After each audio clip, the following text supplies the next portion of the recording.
what the purpose of the aircraft was.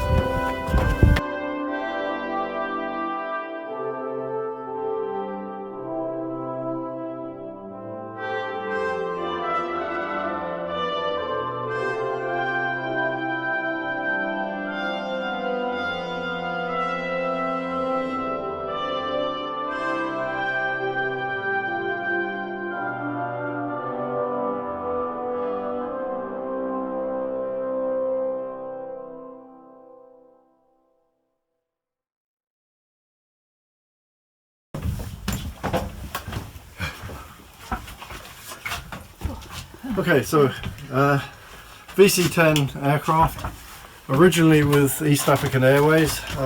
This aircraft was used on the East African route flying from Heathrow down through, I think, eventually to Cape Town on some of its flights.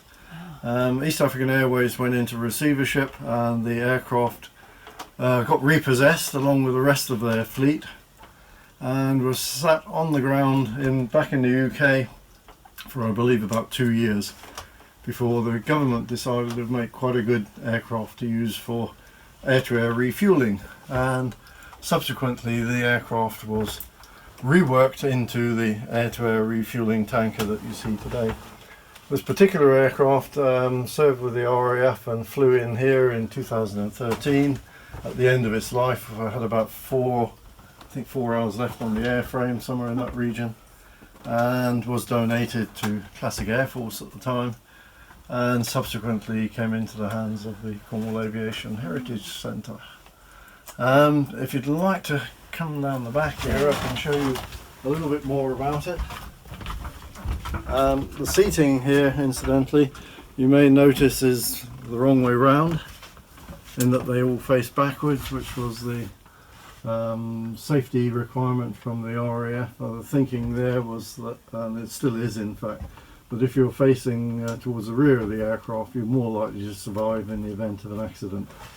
And that's the reason why most of the cabin crew on modern airliners sit facing the rear of the aircraft, so they're less likely to be injured in the event of an accident occurring.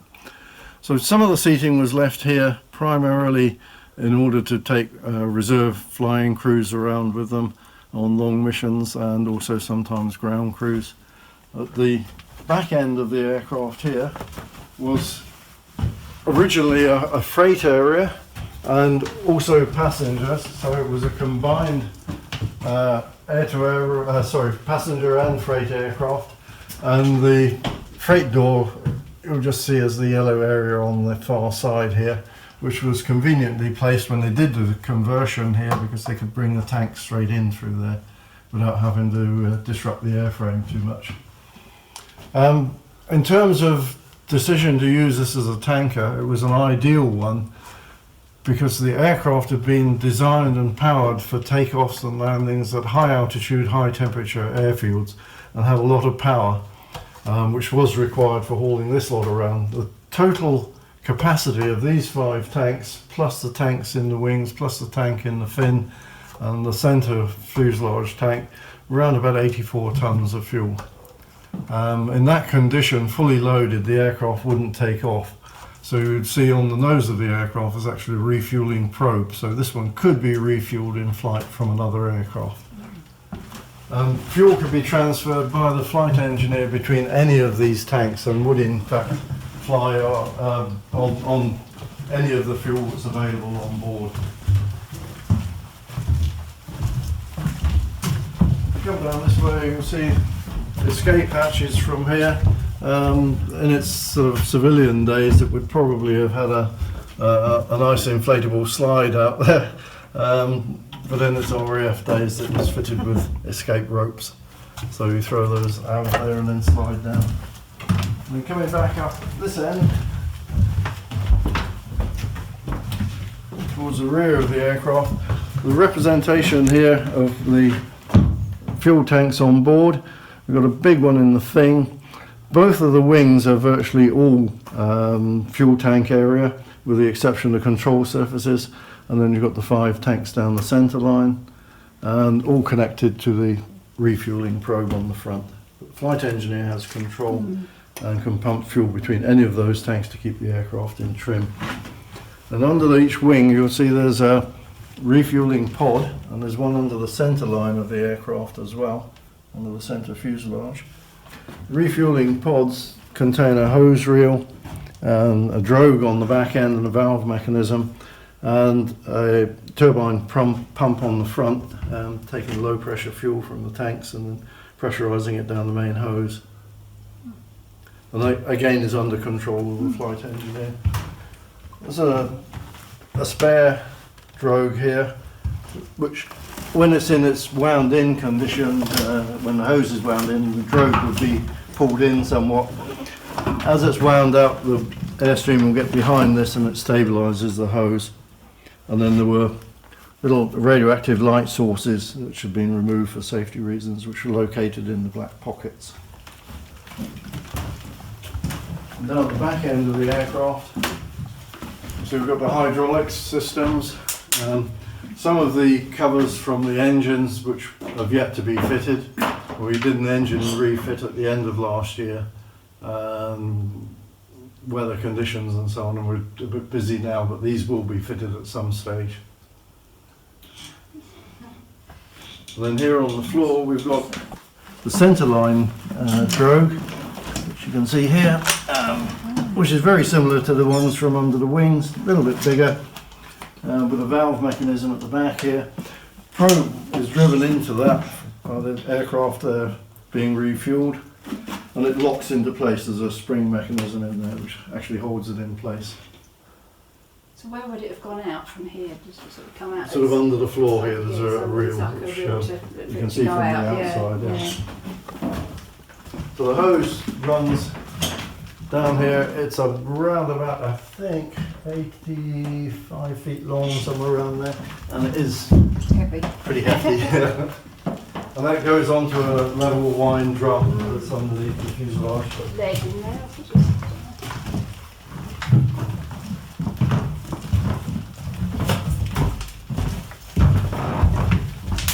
Originally this would have had a lining in here. It was pressurised in the back end here. Because the lining and the insulation have been taken out, that's actually the outside skin of the aircraft. If you feel the other side of the aircraft, it's very hot with the sun on it.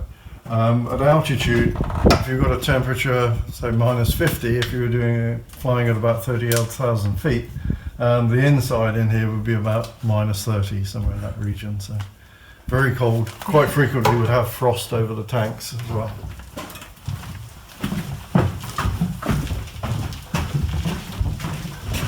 Find the head on the door opening mechanism. So that's the freight door.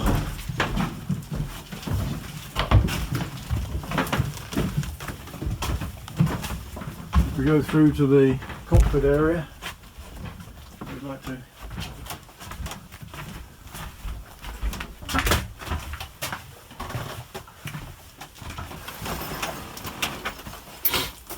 pilot in the left-hand seat at the front, co-pilot in the right, navigator in this seat, and then the flight engineer in this one. Now, if I can just show you, we were mentioning about the length of the hose at about 80 odd feet.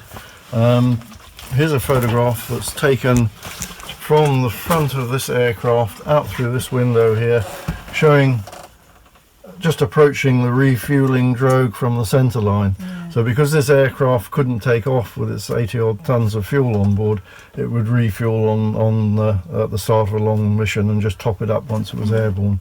So it just shows how close it is. The tail's up here. So. Yeah. Good safety record? Yes, yeah, excellent. So none of them exploded or crashed? There was one of the East African Airlines aircraft did go down. They lost one of their fleet, and I think they probably had about 5 in the fleet, I'm not 100% sure. But they lost one just prior to going into receivership when the rest were repossessed. But that's the only incident I know of. Although this aircraft did have an incident occur during its civilian life, where I believe the flight engineer was taken ill, whilst went to the toilet, forgot or didn't realise that he was transferring fuel between tanks, and he was transferring it out of the tank they were flying on. They had all 4 engines go out. They did an airborne restart of the 4 engines, and the plane landed safely. The flame out then, of all 4? Basically, yeah, ran out of fuel on all 4 engines. And they surprised, did they They managed to restart. as they were going downwards, presumably, Oh, or slowly. slowly, yeah. Coasting mode, yeah. Amazing. So they did restart the Which engine. button did he wrongly press? I don't know, it would have been one of these, because these are indicating the fuel in the various tanks.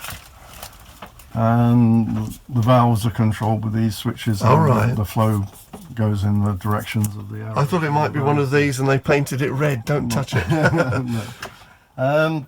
The other engine controls over here, 4 engines, pressures, temperatures and so on. Up the top here you've got power generation, airframe de-icing, hydraulics, air conditioning, and then this lot here is actually the air-to-air refueling panel.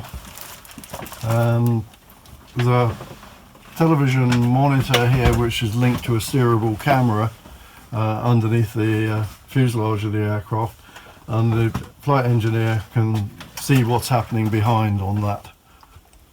And then here we've got 3 gauges that show fuel flow through the drogues, and the rest of it is to control winding them in, winding them out. And, So it's sort of a periscope. yeah, so very basic, but yes, that's the aim of that. And then there are just, while we're here, I can just show you a couple of photographs. That's a photograph of a couple of Tornados, I think, being refueled there. And One at a time or 2 at a time? yeah. And just to indicate how close this actually operates, that's out the wing. This is a refueling pod on the wing here, with the drogue out from there. So that's taken from the rear of the aircraft out the side window. I mean, it seems so close. Yes, about 50 odd feet. Accidents have happened. Wow. So very close, very skilled operation, but very nice aircraft, and has been sitting on the runway here now since 2013. Basically, is sitting out here in all weathers. We are having to do some preservation work on it. In this atmosphere here, being a sort of very damp marine atmosphere, things corrode very quickly. So it's a never-ending story, rather like the Forth Bridge. You start at the one end and go to the other, and it's always one of the aircraft. So this one's up for having some anti-corrosion work done at the moment. So. What about putting it in a hangar? That's the only salvation for them, isn't it? Yeah, but we don't have a hangar big enough. So the only one that would go on here is the ex-Nimrod hangar on the other side of the airport. But that is already occupied, and there's another company using that. So it's not at our museum either. So No, it attracts people, doesn't it? yep. So that's Here, then. basically it here. So there's no chance of a large tent then going up with cameras. Not for the time being. No. Would that be the final solution? Because salted water air is salt water air, isn't it? Yeah, it's really a matter of having an effective program in place just to keep going with it, and that's what we're trying to do. We've got a team of guys who know what they're doing, and we try and keep on top of it. How unique is your air museum? The museum, Cornwall Aviation Heritage Centre, is pretty unique for several reasons. One, there's not many down this end of the country. You've basically got to go to Yeovilton, is probably the nearest. Secondly is that we do let people on board most of our aircraft, so that's a big change from a lot of operations. We looked at it when we started up and we thought, well, we're going to get some minor damage occur, but at the same time it's going to give people a lot better experience, and that's what we've gone for. And we thought, well, we'll differentiate ourselves from the other museums by allowing people into the cockpits. Now, it's not quite as easy as it sounds, because there's all sorts of safety aspects have to be considered in that. So there's been quite a lot of work going on in the background, but we're gradually opening up more of them so that we can get better visitor experience, basically. Well, we were pleasantly surprised. Good. Never thought we'd be taken inside by a guide. It's, as you say, that's fairly unique, really. Yeah. Wonderful experience. Thank you very much. Okay, pleasure. Good. Nice to meet you.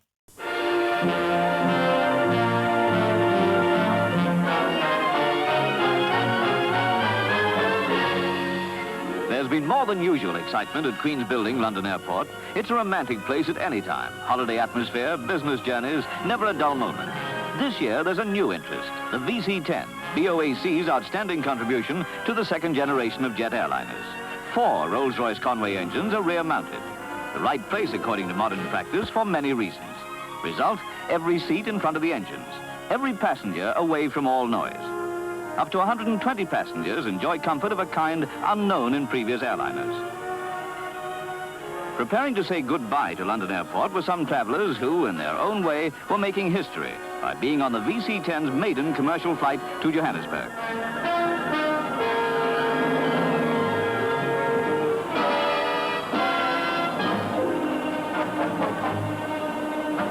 Incidentally, the VC-10's engines provide a thrust of 7 tons, or to use the old-fashioned term, 26,000 horsepower. And that is when they're throttled back a bit, up in the substratosphere, to cruise the aircraft at up to 600 miles an hour. These Rolls-Royce Conways have proved themselves to be the most reliable power units in the air today. Passengers take their qualities for granted, though some of them may know that these bypass jet engines are used by 9 international airlines and run for 5,500 hours without a major overhaul. Every pilot who has ever flown a VC-10 is ecstatic in praise not only of the engines, but of the whole flying behavior of the aircraft. One tremendous asset is that the VC-10 can be airborne, fully laden, with a much shorter takeoff than any other jet of comparable size.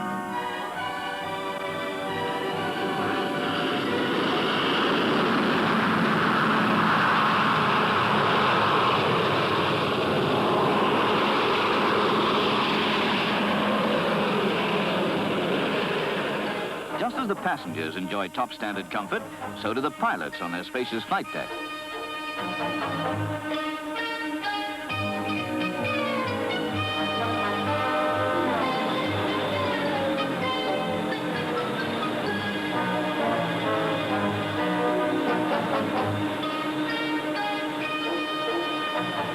In the economy class, the standard is so high that passengers can easily persuade themselves that they're VIPs traveling first.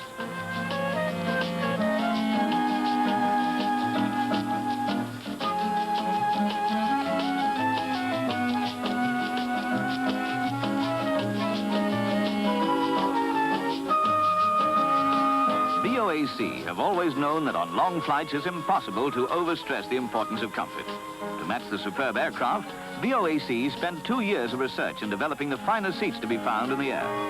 The VC-10 scores heavily by making sure that everybody has a view, even those in line with the wings. And the inner man has to be satisfied, even at 40,000 feet, with nothing to do but recline in comfort. The problems of keeping the passengers well fed have been completely solved by the backroom boys of BOAC's catering department, backed up by the stewardesses, all of them well experienced on long-distance flights, and the first-rate kitchen staff.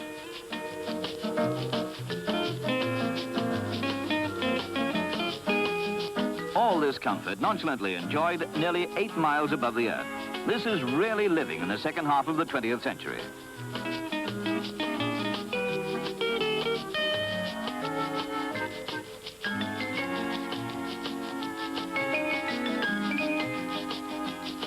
The captain will soon be bringing the airliner into Joburg.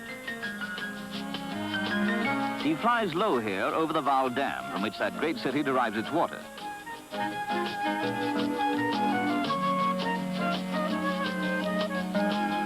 The time to Johannesburg from London Airport, 16 hours.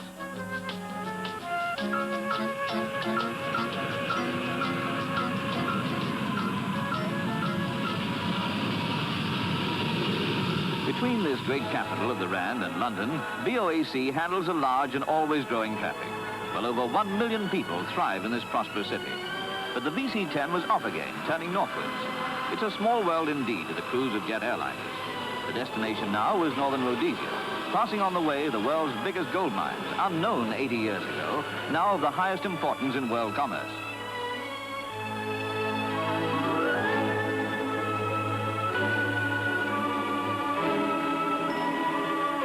set of passengers now bound for Lusaka.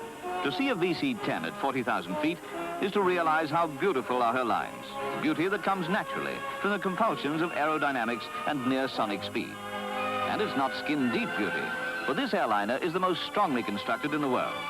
And coming down onto the rather small airfield of Lusaka, the VC-10 proves that it can land as it takes off on very short runways.